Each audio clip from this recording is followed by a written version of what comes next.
नमस्कार बच्चों, मैं बी गुन्नैया। आज मैं आपका एक ज्योग्राफी का एक लेसन लेने जा रहा हूँ जो सेकंड चैप्टर होगा, the world population, distribution, density and growth. तो बच्चों आप जानते हैं तो हमारा जो पाठ्य पुस्तक है 12th का वो है मानव भूगोल, the fundamentals of human geography, जिसके अंतर्गत जो पहला लेसन है वो ऑलरेडी आपको पढ़ चुके हैं, इससे पहले के क्लास में वो ले चुके हैं। तो आज हम दूसरा लेसन है ये जो आप शुरू करने जा रहे हैं हम लोग। तो हमारा टॉपिक है world population, distribution, density and growth. जरा हम तीनों की बात करेंगे, distribution, density and growth. Why the distribution, density and growth, इस विषय में पहले हम जानकारी लेते हैं। Distribution of population, density of population and growth of population. तो डिस्ट्रीब्यूशन ऑफ पॉपुलेशन का मतलब है लोग किस प्रकार से इस विश्व में फैले हुए हैं, किस तरह से इनका डिस्ट्रीब्यूशन हुआ है। अगर हम इसका सही जानकारी हमको पता चलेगा तो we can serve the people of the world, और उनको जो आवश्यकताएं हैं उनको हम सही तरह से जो है पहुंचा सकते हैं, ये एक होगा। दूसरा देखते हैं हम डेंसिटी। डेंसिटी की बात करेंगे हम लोग, जब लोग इकट्ठे हो जाते हैं, जब लोग रहना शुरू कर देते हैं एक जगह पर लोग, तो इस तरह से जो है धीरे धीरे ये इनकी आवश्यकताएं बढ़ता है। जब आवश्यकता बढ़ता है तो और ये इनका घेरा जो है बड़ा होते जा रहा है, बड़ा होते जा रहा है, और बड़ा होते जाएंगे तो इनका जो घनत्व है और वो बढ़ते रहेगा। जब इनका घनत्व बढ़ जाएगा, इनकी जो रिक्वायरमेंट्स है वो भी बढ़ेगा, रिक्वायरमेंट्स है वो भी बढ़ेगा। तो रिक्वायरमेंट जब बढ़ेगा तो they can, that is pollution. तो we can control, if we know the density of the population we can control the pollution. And the third one is the growth. अगर हम ग्रोथ की बात करेंगे हम लोग, तो पॉपुलेशन का जो ग्रोथ है वो संभव है, क्योंकि इकोनॉमिक डेवलपमेंट, जब व्हेन द पॉपुलेशन इज कोई जगह पर रहते हैं तो they are using the resources and the developed. जब वो आर्थिक क्रिया, इकोनॉमिक एक्टिविटी जब करते हैं वो धीरे धीरे विकास करते हैं, और जब विकास होता है तो पॉपुलेशन भी ग्रोथ बढ़ता जाता है। इस तरह से हम तीनों की बात करेंगे हम लोग आज इस लेसन में। तो ये था पहले का लेसन का जो टॉपिक है वो इसका इंट्रोडक्शन था। ओके, तो वी कैन, मैं पैटर्न की बात करता हूँ। पैटर्न, इसमें mostly 10 countries, most populous countries,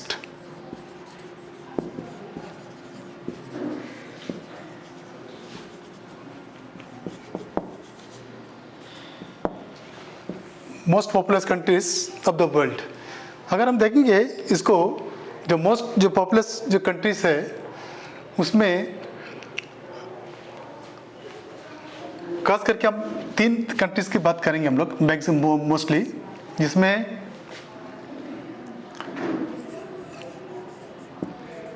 China,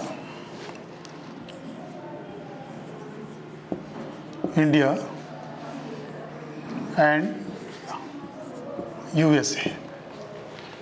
तो these 3 countries are mostly 40% of the total population of the world, उनको जो है गैदर किए हुए हैं, चाइना, इंडिया, USA। अगर हम पॉपुलेशन डिस्ट्रीब्यूशन की बात करेंगे तो एशिया का जो पूरा जो भाग है, एशिया का जो पूरा पार्ट है, जैसे south Asia and south east Asia, तो मोस्टली पॉपुलेटेड एरिया है।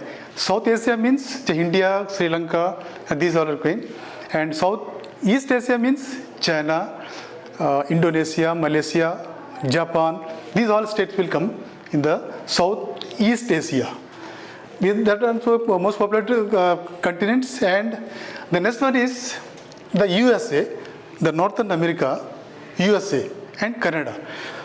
जहाँ पर ये दोनों मिलता है, कनाडा और यूएसए का जो बॉर्डर है, इस एरिया में जो है मोस्टली पॉपुलेशन जो वो ज़्यादा है, because the industrial revolution and industrial development, वो इस एरिया में क्या हो गया है कि ज़्यादा से ज़्यादा जो डेवलपमेंट उसी एरिया में हुआ, क्योंकि यूएसए का वो जो एरिया है, जो मेन जो 3 झील है, 3 लेक्स, वो 3 लेक्स की वजह से वहाँ पर पानी की व्यवस्था है, सारा कुछ का व्यवस्था है, इसलिए लोग जो वहाँ पर ज़्यादा से ज़्यादा पलायन कर गए, और इसलिए वहाँ पर उसका जो डिस्ट्रीब्यूशन है वो ज़्यादा है, और उसका डेंसिटी भी जो है वो पॉपुलेशन का वो ज़्यादा है।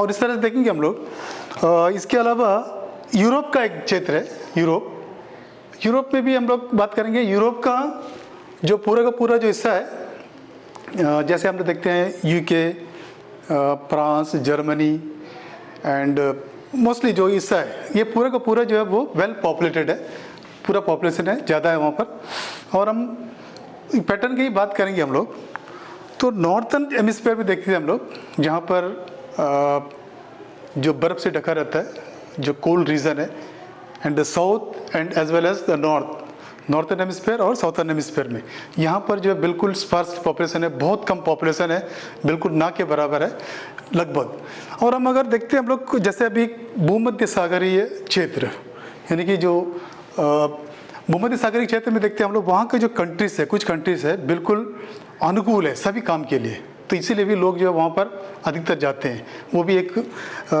जो पैटर्न में जो आता है, तो यहाँ पर देखते हैं हम लोग the patterns of population distribution in the world.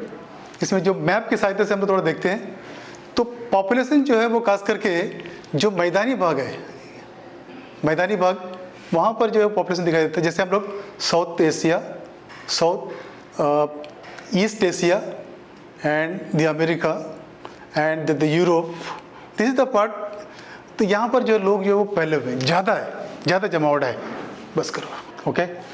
Our next topic is the density of population. तो डेंसिटी ऑफ पॉपुलेशन का मतलब यहाँ पे थोड़ा मैं समझा देता हूँ। डेंसिटी ऑफ पॉपुलेशन का मतलब है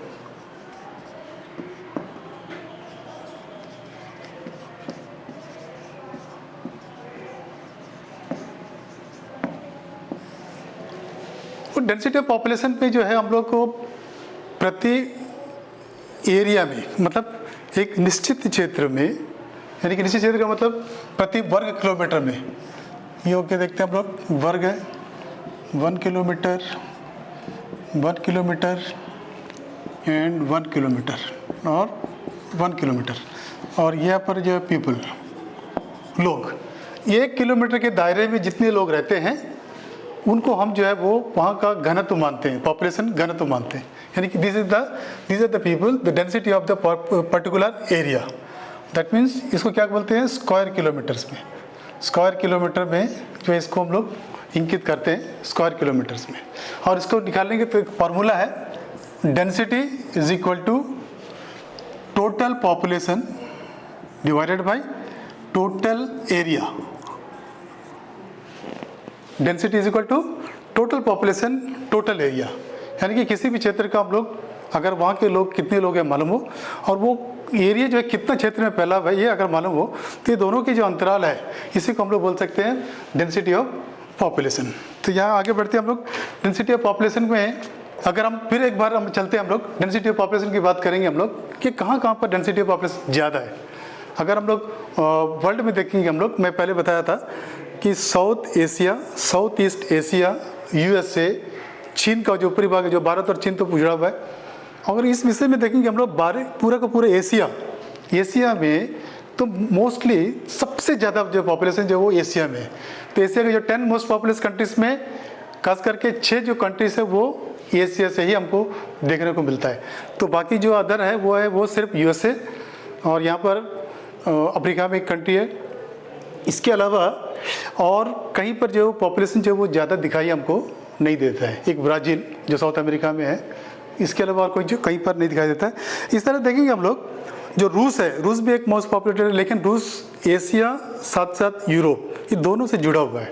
तो इसीलिए वो यूरोप में भी आओ, एशिया में भी हम उसको गिन सकते हैं। तो इस तरह डेंसिटी जो पॉपुलेशन ज़्यादा कहाँ पर है, खास करके भारत, चीन और इस क्षेत्रों में बिल्कुल ज़्यादा है, ज़्यादा घनत्व के लोग जो रहते हैं। अगर इंडिया का अगर उदाहरण ले लेंगे हम लोग, तो उत्तर भारत में जो है वो सबसे ज़्यादा पॉपुलेशन दिखाई देता है। इसके अलावा इसको आगे बढ़ते हैं हम लोग। अगर हम कंटिनेंट के हिसाब से देखेंगे हम लोग कि किस कंटिनेंट में कितना जो पॉपुलेशन ज़्यादा है, परसेंटेज को अगर देखेंगे हम लोग, तो इसमें एशिया जो है वो है 59.2। एशिया में कम से कम लगभग 60% जो पॉपुलेशन है वो कहाँ रहता है? एशिया में रहता है। एशिया 60% जो पॉपुलेशन है एशिया। इसके अलावा अफ्रीका की बात करते हैं हम लोग। अफ्रीका में सिर्फ लगभग हम लोग बात करते हैं अप्रोक्सीमेटली 20% इन अफ्रीका, अप्रोक्सीमेटली। और दूसरा जो है वो साउथ अमेरिका है 10%। 10% जो है वो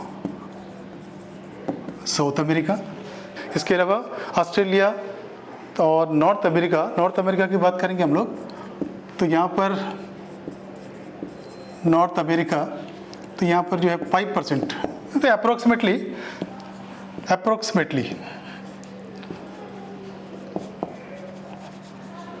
तो ओनली जस्ट हम लोग जानना है कि ये कहाँ पर पॉपुलेशन जो है वो ज़्यादा है। मैं उसको डेंसिटी को दिखाने के लिए मैं अप्रोक्सीमेटली कुछ पॉपुलेशन बताया। तो यानी कि एशिया अगर कंटिनेंट के हिसाब से देखेंगे हम लोग, तो एशिया में जो है मोस्ट पॉपुलेशन एशिया में है और बाकी कंटिनेंट के मुकाबले में। इसके बाद नेक्स्ट टॉपिक हमारा है, अगर हम वर्ल्ड पैनोरामा में जब देखेंगे इस तरह का पॉपुलेशन को अगर देखेंगे हम लोग, तो खास करके अगर चीन, इंडिया एंड यूएसए, अगर हम ये तीनों को अगर मिला देंगे हम लोग, देयर 40% जो पॉपुलेशन है वो यहीं पर है। चीन, चाइना, इंडिया एंड यूएसए। अगर हम यूएसए को हटा दें तो चाइना और इंडिया ये दोनों मिलकर 40% हो जाता है। लगभग 40% जो पॉपुलेशन को जो वो इंगित करता है। उम्मीद है बच्चों समझ गए होंगे डेंसिटी ऑफ पॉपुलेशन। इसका जो फॉर्मूला है, density of population is equal to total population divided by total land. तो नेक्स्ट टॉपिक में चलते हैं हम लोग। Let's start. First one is geographical factors. Geographical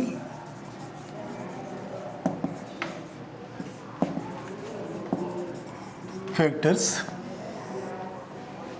In geographical factors, we can divide into three parts. The first one is availability of water.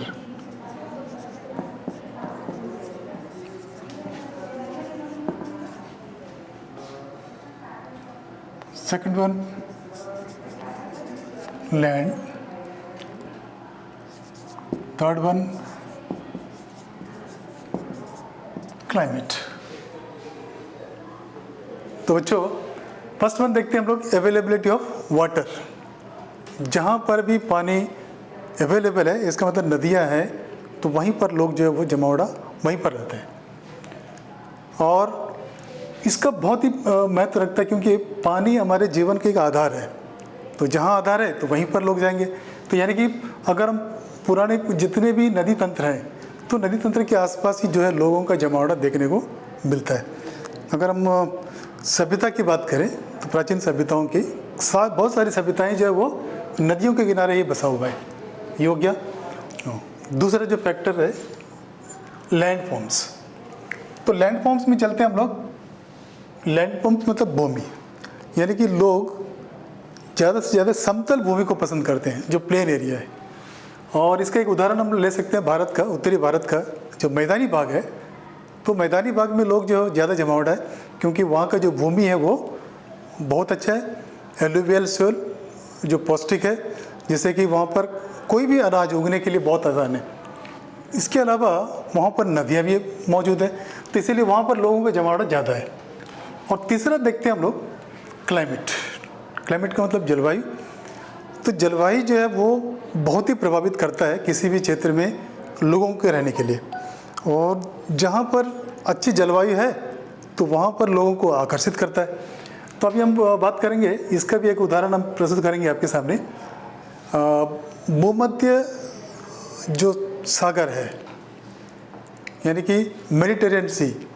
तो Mediterranean सी जो है वो उसके आसपास का जो क्षेत्र है वो लोगों के रहने के लिए बहुत ही अच्छा सुविधाजनक है।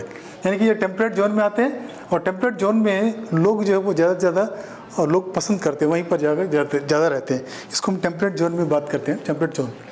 तो इस तरह से अधिक क्लाइमेटिक कंडीशन जहाँ पर सूटेबल है तो वहीं पर जो है वो लोग जमावड़ा ज़्यादा होता है। तो इस तरह में हम लोग देखेंगे तो भारत में देखेंगे, भारत में एक मानसून आता है, तो मानसून की वजह से जो है वहाँ पर पानी का कोई कमी नहीं रहता है, तो इसीलिए लोगों को जमावड़ा उत्तर भारत में देखने को मिलता है। और इस तरह से जो अगला फैक्टर है हमारा वो है इकोनॉमिक फैक्टर।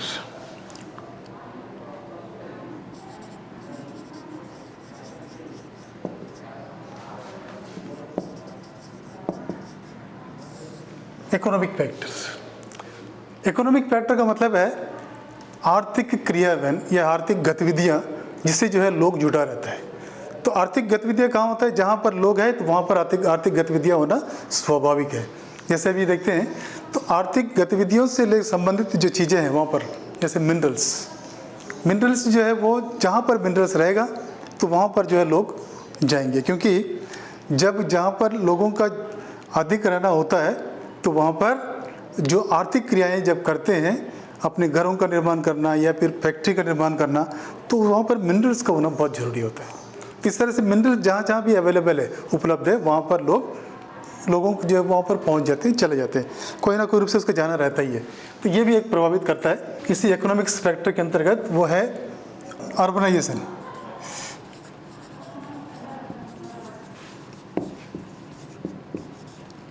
अर्बनाइजेशन का मतलब है नगरीकरण।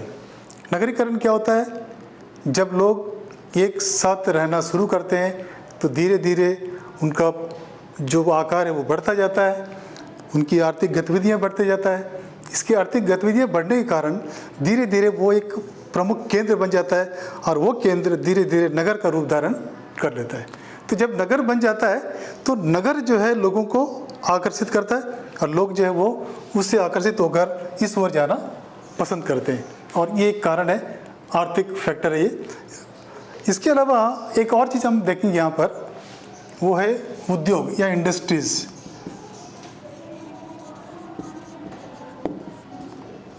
इंडस्ट्रियलाइजेशन,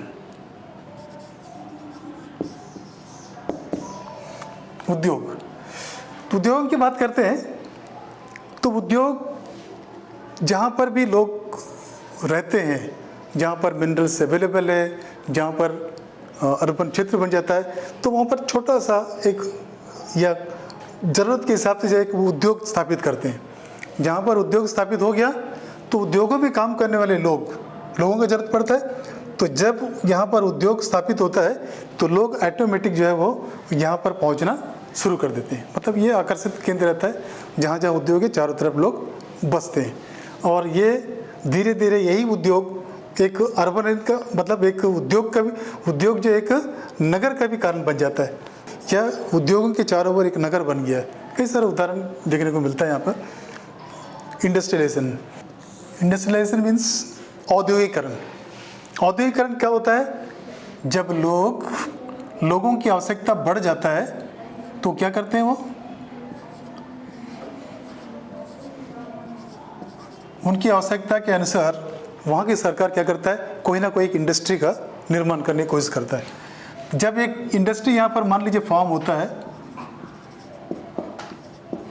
उद्योग फॉर्म होता है, तो धीरे धीरे इसके आसपास के जो लोग हैं वो धीरे धीरे यहाँ प्रवेश करना या प्रवास करना शुरू कर देते हैं, या गांव से लोग पलायन करते हैं, यानी कि गांव से लोग जो है पलायन करते हैं, और इस तरह से ये एक बड़ा सा उद्योग बन जाता है। और धीरे धीरे इस तरह से ये उद्योग लोगों का आकर्षण का केंद्र बन जाता है, और यही उद्योग में बनने वाला सामान जब एक मार्केट में पहुंचता है तो ये मार्केट धीरे धीरे ये केंद्र या सामान इनका जो उत्पादन है बढ़ते रहेगा, और ये मार्केट बढ़ते रहेगा। यहाँ पर इसमें काम करने लोगों की संख्या बढ़ जाता है, तो लोग अपना घर बनाते हैं यहाँ पर, तो धीरे धीरे ये एक बड़ा सा नगर का रूप धारण कर लेता है, जो पहले मैं बताया था। और फिर इस तरह से यहाँ पर नगरीकरण भी, साथ ही साथ इंडस्ट्रियलाइजेशन यानी कि उद्योग भी, ये दोनों जो है लोगों को आकर्षित करते हैं और लोग जो है वहाँ पर पलायन हो जाते हैं। इस तरह से एक जगह के ज़्यादा जमावड़ा हो जाता है। तो ये था इंडस्ट्रियलाइजेशन, इकोनॉमिक फैक्टर्स। इसका अगला जो फैक्टर हम लोग देखेंगे उसमें देखेंगे सोशल एंड कल्चरल फैक्टर्स। ये है सोशियो कल्चरल फैक्टर्स। तो इसको हम समझेंगे थोड़ा सा, क्योंकि मानव जो है ना वो सामाजिक प्राणी है, समाज में रहता है। जब समाज में रहता है तो समाज में उसकी जो मान्यताएं हैं, उसकी आस्थाएं हैं, वे सब जो है उसके ऊपर निर्भर करता है। तो धीरे धीरे जब कोई समाज में रहता है तो उनकी आस्थाओं का भी जो एक जाल बिछ जाता है। तो ये सोशियो और कल्चर, संस्कृति भी एक संस्कृति बन जाता है। फिर इसका भी प्रभाव देखने को मिलता है। अब ये बहुत सारे उदाहरण हमारे देश में है, जैसे फर्स्ट में बताया था वाराणसी इन उत्तर प्रदेश। ये एक हिंदुओं का एक आस्था का स्थान है वाराणसी, जहाँ पर पूरे भारत में हर कोई सोचता है कि हमको कहीं ना कहीं से वाराणसी एक बार विजिट करना है, जाना ही है। इस तरह का आस्था रखने वाले लोग जब यहाँ चलते हैं, और कहीं तो ऐसे होता है कि यहीं आके बस भी जाते हैं कि उनको अच्छा लगता है, वहीं पर वो बस भी जाते हैं। इस तरह से सोशियो कल्चरल फैक्टर भी इस जनसंख्या को डिस्ट्रीब्यूशन में, जनसंख्या को वितरण में या वितरण को प्रभावित करता है। तो इस तरह से ये सारे बहुत सारे फैक्टर्स हैं, जो कारक है, जो जनसंख्या के वितरण को प्रभावित करता है। जनसंख्या वृद्धि यानी कि पॉपुलेशन ग्रोथ और पॉपुलेशन चेंज यानी कि लोग जनसंख्या का बदलना, जनसंख्या में बदलाव आना। That refers to the change in number of individuals of a territory during a specific period of time. यानी कि दो समय बिंदुओं के बीच में, एक समय बिंदुओं के बीच में वहाँ पर रहने वाले लोगों की संख्या में जो बदलाव आता है उसको हम लोग बोलते हैं जनसंख्या वृद्धि। इस पर हम लोग विचार करेंगे। तो ग्रोथ ऑफ पॉपुलेशन जो है वो मे बी पॉजिटिव और मे बी नेगेटिव। तो पॉपुलेशन ग्रोथ जो वो नेगेटिव भी हो सकता है और फिर पॉजिटिव भी हो सकता है। जरूरी मतलब पॉजिटिव नेगेटिव होना वो ऐसा नहीं माना जाता है। यानी कि population growth means positive, it may be negative, ये दोनों होता है। इसके बारे में फिर हम आगे बताएंगे कि कैसे ये जो है वो नेगेटिव भी होता है और ये भी होता है। साधारणतः ग्रोथ ऑफ पॉपुलेशन का मतलब क्या है? किसी दिए हुए क्षेत्र में वहाँ के लोगों, किसी एक निश्चित समय में वहाँ के लोगों की संख्या में बदलाव आना, that is called population growth. तो यहाँ पर बात करते हैं हम लोग ग्रोथ रेट ऑफ पॉपुलेशन। इसमें ग्रोथ रेट ऑफ पॉपुलेशन में बात करेंगे हम लोग natural growth rate of population. पहले ले लेते टॉपिक ले लेते हैं हम लोग नेचुरल जो ग्रोथ रेट है। नेचुरल ग्रोथ रेट का मतलब क्या है? Very simple, natural growth rate. Natural growth rate का मतलब है birth rate minus death rate. यानी कि जितने जन पैदा हुआ उसमें जितना जन मर गए उनको माइनस कर देंगे हम लोग, फिर टोटल पॉपुलेशन को होगा, वो नेचुरल ग्रोथ है। ये हो गया नेचुरल ग्रोथ। बट एक्चुअली ये नेचुरल ग्रोथ में हम लोग एक चीज़ और देखते हैं हम लोग, the actual growth.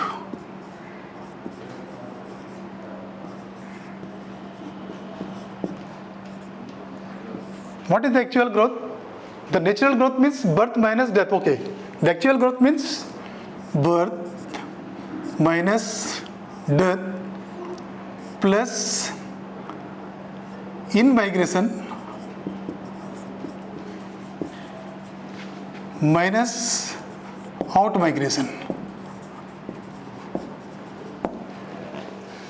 This is the actual growth. यानी कि लोगों की बर्थ कितना जन पैदा हुए, जन्म दर, जितना जन डेथ देते हैं कि मृत्यु दर। इसके अलावा इन माइग्रेशन, जो उस क्षेत्र में वहाँ बाहर से लोग आए उसको प्लस करेंगे हम लोग। इसके अलावा उस क्षेत्र से जो बाहर गए, आउट माइग्रेशन, उनको हम लोग माइनस करेंगे। तो this is called the actual growth rate of population. इसके अलावा एक और चीज़ देखेंगे हम लोग, that is positive growth rate of population. The positive growth rate means what?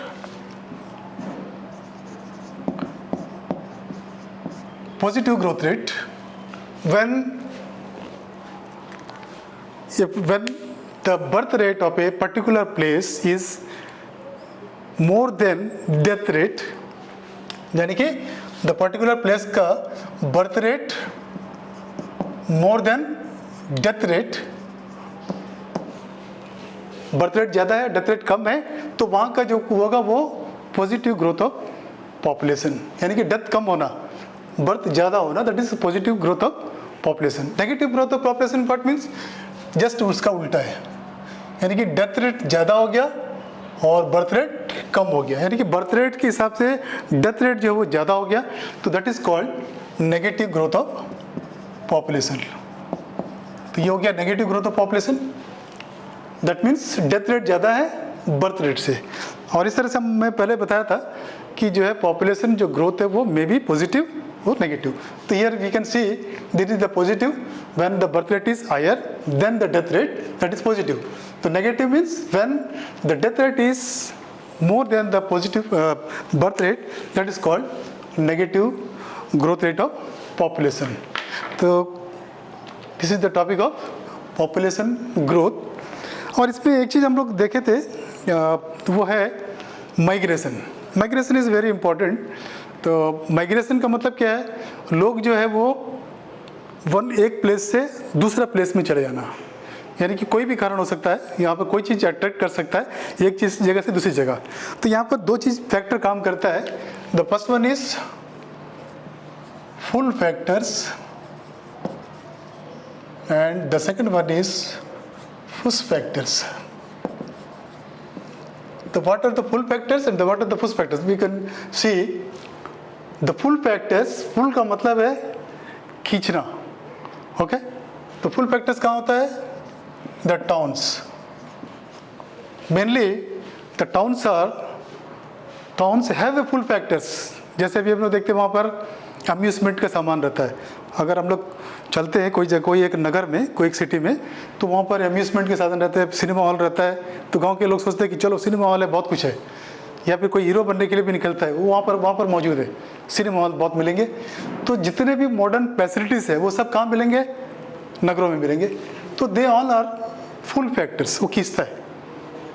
And the push factor means अगर हम विलेज में है, this are linked with the villages. तो villages that means the shortage of all requirements, the basic except basic needs. Basic needs छोड़ कर बाकी सब तो यहाँ पर रहता ही नहीं है। तो कभी कभी देखते हैं हम लोग यहाँ अनएम्प्लॉयमेंट प्रॉब्लम है, तो लोग जो है गाँव छोड़ के वो बाहर भागना चाहता है। तो यहाँ पर पूरा का पूरा 12 महीना जो है वो उनको नौकरी नहीं मिलता है, इसीलिए वो पुश फैक्टर है। यहाँ पर एजुकेशन हायर नहीं रहता है, तो वो भी पुश फैक्टर है। तो 5वीं तक पढ़ा तो 6th क्लास के लिए पढ़ने चला गया, नौकरी है। और उसमें जो है फैसिलिटीज़, जो गुड फैसिलिटीज़ है, वाटर हो, जब बहुत फैसिलिटीज़, सो मेनी फैसिलिटीज जो है उसके लिए भी जिम्मेदार है ये पुश फैक्टर्स। तो these two factors are responsible for, तो यानी पर्टिकुलर द स्टेट और पर्टिकुलर रीजन द इंक्रीजिंग और डिक्रीजिंग ऑफ पॉपुलेशन। यानी कि हम अगर ज़्यादा से ज़्यादा लोग पलायन हो गए नगरों में तो वहाँ पर लोग ज़्यादा हो जाएंगे, अगर कम हो गए तो इसका मतलब जा रहे हैं तो वहाँ पर कम होगा। यानी कि द डेमोग्राफिक जो कैरेक्टरिस्टिक्स है उसको पूरा बदल देगा ये। तो इस तरह से this is the components of population growth. तो नेक्स्ट टॉपिक हमारा है components of population change. What are the components? Mainly 3 components are there. The first one is birth rate, birth. The second one is death, and third one is migration.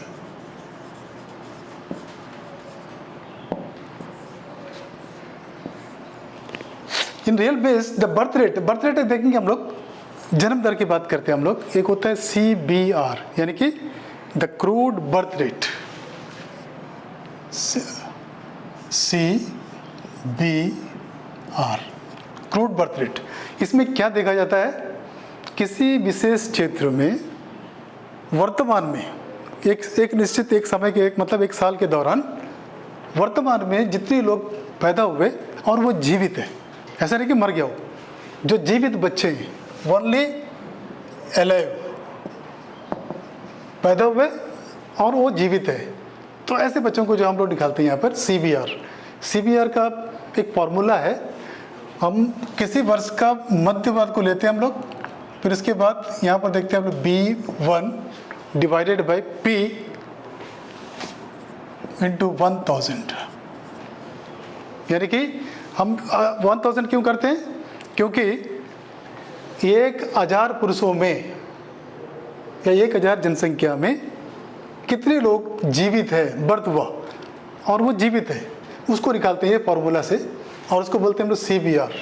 अगर हम लोग बोलते हैं crude birth rate CBR, और इसको बोलते हैं हम लोग अशोधित जन्म दर, अशोधित जन्म दर। तो नेक्स्ट वन देखते हैं हम लोग CDR यानी कि डेथ रेट। तो इसका भी सेम बात है, जहाँ पर हम लोग अलाइव की बात करते हैं, जिंदा होने की, तो वहाँ पर डेथ रेट कितना है, यानी कि एक साल के दौरान कितने लोग पैदा होने के बाद मर गए, डेथ हो गया। तो डेथ वालों को ले लेते हैं हम लोग, और फिर इसका सेम उल्टा फार्मूला होगा, that is death divided by P divided by 1000, यानी कि 1000 लोगों में कितने लोग जो है वो मृत्यु हो गया, उसको लेते हैं CDR, that is called CDR, crude death rate. और इसके बाद नेक्स्ट टॉपिक हमारा है वो है माइग्रेशन। तो माइग्रेशन की बात हम करते हैं, तो माइग्रेशन का सिंपल मैं बता दूं, फिर नेक्स्ट क्लास में ले लेंगे हम लोग।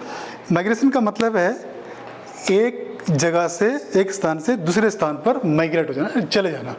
यानी कि ये माइग्रेशन जो है ये भी दो तरह का होता है, परमानेंट माइग्रेशन हो या फिर टेम्पररी माइग्रेशन हो, ये भी हो सकता है, दोनों हो सकता है। इट में भी परमानेंट, इट में भी टेम्पररी। तो बहुत सारे उदाहरण हमारे पास है, जैसे अभी हम लोग देखते हैं एक गाँव का किसान विशेष पीरियड में, यानी कि जब धान पकता है या फिर धान को बोना है, तो वो विशेष दूसरे गांव चले जाता है, और वो फिर एक निश्चित समय में एक महीना वहाँ पर काम करता है, फिर वापस अपने घर को आ जाता है। तो ये भी एक तरह का माइग्रेशन है, लेकिन ये माइग्रेशन को हम लोग परमानेंट माइग्रेशन नहीं बोल सकते हम लोग, ये टाइम बीइंग है, फिर वापस आ गया हो। कुछ है जो परमानेंट है, अभी अब मान लो कोई ना कोई उथल पुथल हुआ, यहाँ पर राजनीतिक सरगर्मी हुआ, आपस में लोग लड़ गए, या फिर हमेशा जो है वो राजनीतिक उथल पुथल होता रहता है, तो लोग क्या करेंगे, उस क्षेत्र को छोड़ के कोई अच्छे क्षेत्र की ओर दौड़ते चले जाते हैं, तो इसको बोलते हैं हम लोग माइग्रेशन। तो हम आज का टॉपिक यहीं पर हम समाप्त करेंगे, और अगला टॉपिक, क्योंकि इस लेसन का और भी टॉपिक्स है जो हम लोग कंप्लीट नहीं हुआ है, अगले पीरियड में हम लोग उन सब टॉपिक को लेंगे, क्वेश्चन आंसर भी डिस्कस करेंगे हम लोग। धन्यवाद।